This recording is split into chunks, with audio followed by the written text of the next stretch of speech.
Entonces, lo primero que debemos aprender, que la parálisis facial consiste en la pérdida total o parcial del movimiento muscular voluntario. Aquí no estamos hablando de movimientos involuntarios, sino que aquí estamos hablando 100% de esos movimientos que nosotros hacemos de manera voluntaria, como por ejemplo el mover la boca, el cerrar un ojo, no sé, el mover la nariz, hay personas que mueven hasta la oreja, ya yo no puedo, pero sí, son movimientos que uno dice, lo voy a hacer, estoy hablando, estoy generando un movimiento, estoy comiendo, voy a generar un movimiento. Esos son movimientos voluntarios, ¿ya? Y se produce por un fallo en el nervio facial. Y lo que ustedes ven acá, en esta foto, es el nervio facial, todo el recorrido del nervio facial, ¿ya? Y este nervio es el que nos da todas esas órdenes, o el que nos manda principalmente hacia los músculos de la cara. Entonces, este nervio tiene la característica de que si algo falla, no voy a poder sonreír, por ejemplo, ¿ya? Ahora yo quiero sonreír y estoy levantando mi cara, pero mi cerebro mandó la orden y el nervio actuó y hizo el movimiento, ¿ya? Que es de manera muchísimas veces voluntaria. Y también nos ayuda en algunos casos de manera involuntaria, como el pestañear sin darnos cuenta, que está dentro del sistema nervioso central. Clínicamente, ¿cómo se manifiesta una parálisis facial? Primero, porque el paciente tiene la imposibilidad para levantar la ceja. Es lo primero que empieza a ocurrir. Es la sensación de, no puedo levantar mi ceja, no puedo levantar mi ojo, o no puedo cerrar el ojo. Es la sensación de que tratar de hacerlo, pero no poder hacerlo. Y ya no voy a poder y no voy a tener esa capacidad de sonreír como la tenía cuando estaba en un proceso normal, ¿ya? Voy a tener muchas alteraciones en el habla, porque también mi lengua va a tener el efecto de la parálisis. Entonces va a ser muy difícil para mí hablar, comer, sonreír, cerrar un ojo, dormir en la noche, porque también para dormir tengo que cerrar los ojos. Y por lo general, cuando un paciente manifiesta parálisis facial, esa zona no la puede controlar, no puede cerrar los ojos. Entonces se le genera un estado de estrés aún mayor y más agudo del que ya tenía antes de la parálisis. Por eso es tan importante, primero, que cuando el paciente llega con un problema de parálisis facial, nosotros saber bien que ese paciente fue o está con un control de fisioterapeutas, muchos fisioterapeutas tratamos a pacientes con ellos, pero también hay masoterapeutas que pueden hacer un masaje, como el caso que yo les voy a enseñar ahora, que ustedes pueden trabajar tranquilamente con un paciente con parálisis facial, no hay problema, ¿ya? Acá tenemos, por ejemplo, una foto, tenemos el nervio facial y tenemos los músculos faciales, y esto es lo normal que ocurre, es como la caída o la no respuesta de una de mis zonas, puede ser izquierda o puede ser derecha. El nervio facial tiene bastantes ramas, no es una sola rayita que pasa por mi rostro, no, son bastantes ramas, es como si pusiéramos una mano en nuestro rostro y ahí vamos a ver las diferentes ramas del nervio facial. Por ejemplo, tenemos la rama temporal que pasa por la zona, que va directamente hacia la zona de la frente, hacia la zona de la ceja. Tenemos la rama cigomática, que la rama cigomática va directamente hacia la zona de la nariz, por debajo del ojo, justamente en esta zona. Después tenemos la rama bucal superior, que es la que está y la que toma toda la zona de la boca a nivel sublabio superior.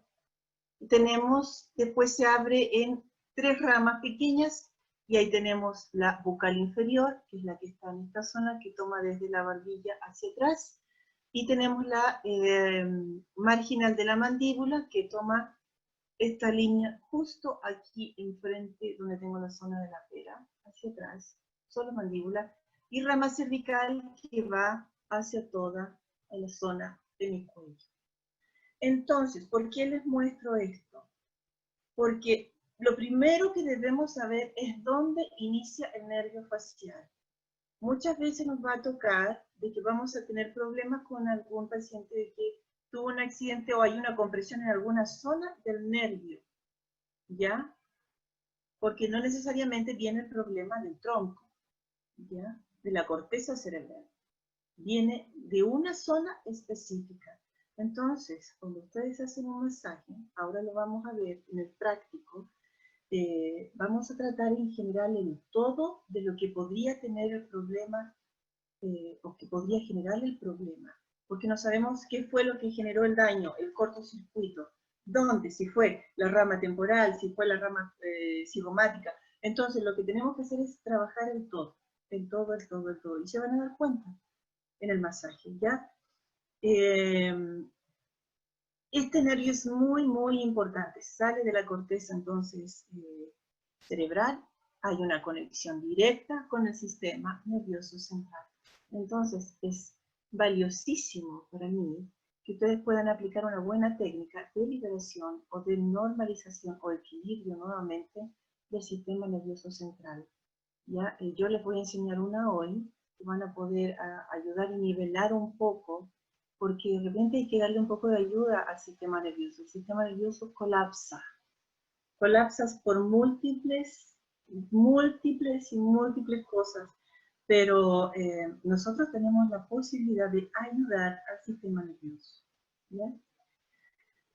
Cuando se produce la lesión en alguno de estos nervios que ustedes ven acá, ya tenemos el temporal, tenemos todos los nervios que están acá en esta zona, o en el trayecto del nervio se nos va a producir un parálisis facial, ¿ya?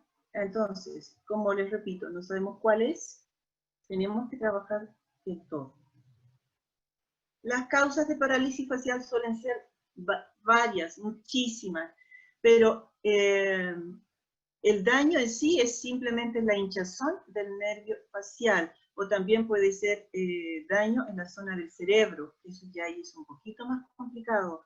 O también puede ocurrir que la parálisis facial más frecuente es llamada la parálisis de Bell, que es la que conocemos todos y es la más común. Esta parálisis afecta más o menos a un 40% de los casos, ¿ya? Y es idiopática. Entonces, aquí hay diferentes causas. Hay pacientes con parálisis de Bell, pero las causas son ínfimas. Ya por eso decimos que es idiopática, porque una causa no existe. ¿Ya? Y en segundo lugar, ya no olvidemos que la causa del parálisis facial es de origen traumático, y este es un 25% de los casos, que nos deja de ser poco. Ya el 25% de los casos. Eso es muchísimo si contamos a 10 personas. Estamos hablando casi de la mitad de las personas, su origen es por causa traumática, ¿ya? Y después, bueno, lo siguen las parálisis causadas por personas que tienen tumores, personas que tienen infecciones agudas al oído, que también pueden sufrir una parálisis facial, aunque ustedes no lo crean. Y también el virus herpes zóster también puede producirme una parálisis facial. El organismo reacciona de una manera pero impresionante cuando algo no está bien, ¿ya? Y va a afectar sí o sí al nervio que va hacia la zona de la cara. Entonces, la parte emocional en un paciente es muy importante. Para mí personalmente es muy, muy importante. Entonces, cuando tratemos a una persona específica con un problema específico de este tipo, veamos cómo están las emociones involucradas, porque eso es súper importante. Las emociones para mí son la base de todo, es lo que rige el sistema nervioso central, ¿ya? Sobre todo cuando mi paciente está con un nivel de estrés muy agudo. Yo no sé si ustedes conocen el ciclo del estrés, pero yo siempre les muestro a los muchachos el ciclo del estrés. El sistema límbico, ya todo lo que es el sistema, el cerebro, donde está toda la emoción retenida, ya todo ese sistema que es tan importante, tan valioso y tan maravilloso, actúa de la siguiente manera. Cuando yo estoy en un estado de estrés, lo primero que hago es recibe mi cerebro recibe el golpe de estrés y dice, wow, tengo rabia, ¿ya? Y el cerebro actúa y dice, tengo rabia. ¿Qué hace mi cuerpo? Actúo como una persona que tiene rabia. Grito, pataleo, tiro los sartenes, no sé, lo que sea. O simplemente me lo guardo. Hay personas que se guardan la rabia. Entonces, llega a mi cerebro la emoción, la rabia, y va directamente a la glándula suprarrenal, que está justamente arribita de los riñones.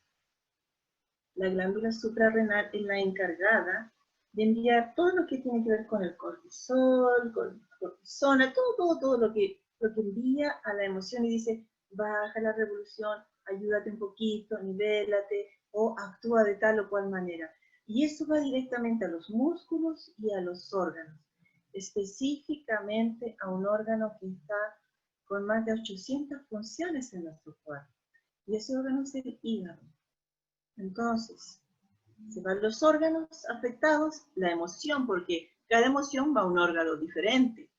Ya no todas las emociones van a los mismos órganos. No, son emociones que van a diferentes órganos. Entonces, vuelve nuevamente al cerebro. Y el cerebro nuevamente vuelve a mandar la señal. Nuevamente, Margaret tiene rabia. ¡Guau! Manda la glándula suprarrenal. La suprarrenal vuelve otra vez y hace el mismo trabajo de siempre, constante. Va, vuelta, vuelta, vuelta, vuelta. Cuando eso se transforma en un estado constante, o sea, todos los días Margaret tiene rabia, en la mañana, en mediodía, en la noche. ¿Qué hace mi cerebro? Manda la señal, manda, y la glándula suprarrenal, ¿qué hace? Envía, bota cortisol, bota todo lo que necesita botar para protegerse, para proteger el cuerpo, para proteger el organismo, pero eso, si es constante, imagínense cómo termina esa pobre glándula suprarrenal. Yo se lo explico con manzanita porque para mí es más fácil entenderlo así. Es un colapso, se agota, no funciona. Después ya no envía las señales que debe enviar. Y cuando eso sucede, lamentablemente el cuerpo empieza a sufrir enfermedades. Empiezan a fallar los órganos y empieza a ocurrir lo que ocurriría por lo general en un paciente con una parálisis facial. El cuerpo colapsa, el sistema colapsa, hay inflamación muscular, hay alteración muscular, hay compresión en los nervios porque se inflama el músculo, comprime los nervios, comprime también todo lo que es el flujo sanguíneo, hay menos flujo sanguíneo, para todo, para todo. Entonces el daño empieza a generarse de una manera muy, muy agresiva, cuando esto es constante, ¿ya? A ver, quise poner este texto todo completo para que ustedes lo tengan, porque este PowerPoint yo se lo voy a mandar después, ¿ya? Tenemos la primera parálisis facial, que es la famosa parálisis idiopática, ¿ya? La parálisis facial idiopática, llamada parálisis de Bell, ocurre el 40% de los pacientes, ¿ya? Y no importa el sexo, aquí nos salvamos las mujeres, porque siempre las mujeres tenemos más problemas en algunas cosas, pero aquí nos salvamos las mujeres. Está entre los hombres y las mujeres. Y normalmente los pacientes que sufren esta parálisis es entre los 18 y los 50 años de edad, ¿ya? El origen es idiopático, o sea, hay diferentes teorías y diferentes causas. Mala circulación sanguínea, ¿ya? Que aquí tenemos un edema nervioso, tenemos un mal retorno venoso, ¿ya? Tenemos infección en el nervio por un virus, puede ser también, puede haber un virus que esté afectando el nervio, por ejemplo, un herpes simple, en una influenza, ¿ya? La enfermedad de Lyme también podría estar ahí presente. Y también nos queda así como un poquito el factor hereditario. Y aquí puedo heredar, podría haber una posibilidad de que si mi abuelo tuvo parálisis facial, yo lo tenga en mi vida, ¿ya? También ocurren por antecedentes familiares. Entonces, hay varias causas, hay varios motivos y hay varios orígenes. Y los síntomas van a variar de persona a persona. Todos somos universos distintos. Depende cuánta es la presión del nervio, depende de dónde comenzó la presión, de dónde comenzó la inflamación, ¿ya? Puede ser una parálisis débil, hacer una parálisis total de todo el lado de la cara. El paciente va a tener ausencia de movilidad, no va a poder mover los músculos, específicamente la mitad de la cara es la que está siendo más afectada, ¿ya?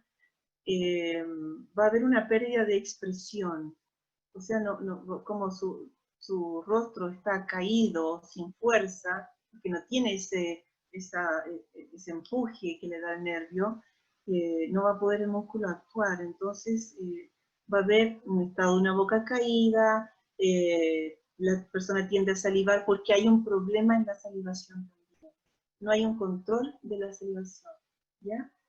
Y la dificultad para cerrar uno de sus ojos, sobre todo el lado que más está afectado. El paciente va a tener ausencia de lágrimas. Eso significa que la zona del lagrimal no va a funcionar, para de funcionar, ¿ya? Y va a tener problema en la zona de las salivas.